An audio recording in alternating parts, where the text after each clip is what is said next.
C'est ce lundi que les parlementaires britanniques vont entamer l'étude du projet de loi controversé présenté par Boris Johnson.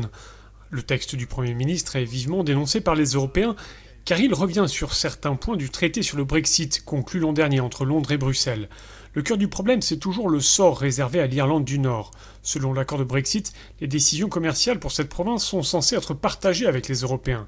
À présent, Boris Johnson veut donner à Londres le pouvoir de prendre unilatéralement des décisions commerciales en Irlande du Nord. Cette question de la frontière a fait l'objet d'âpres discussions pendant des mois et l'accord de retrait conclu il y a un an était censé éviter le retour d'une frontière, conformément à l'accord de paix de 1998 qui a mis fin à 3 décennies de troubles dans la province. La volte-face de Boris Johnson exaspère les Européens. Pour preuve, ce tweet du président du Conseil européen, Charles Michel. Il est temps pour le gouvernement britannique de prendre ses responsabilités et de prévenir Londres, la crédibilité internationale de la signature du Royaume-Uni est en jeu. Autre réaction, celle du Premier ministre irlandais. Les dirigeants britanniques et irlandais n'ont qu'une obligation, a-t-il dit, celle de protéger les populations.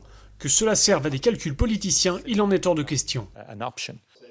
De nombreux observateurs estiment que Boris Johnson se met en porte-à-faux avec le droit international en reniant un accord déjà traité. Son ministre de la Justice s'est voulu rassurant ce dimanche.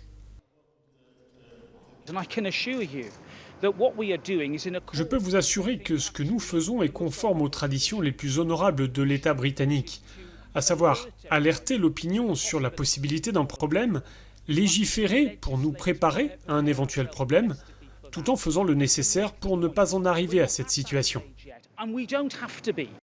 De nouvelles discussions sont prévues dans les prochains jours à Bruxelles pour tenter d'éviter une situation de no deal, l'absence d'accord commercial, le 1er janvier prochain.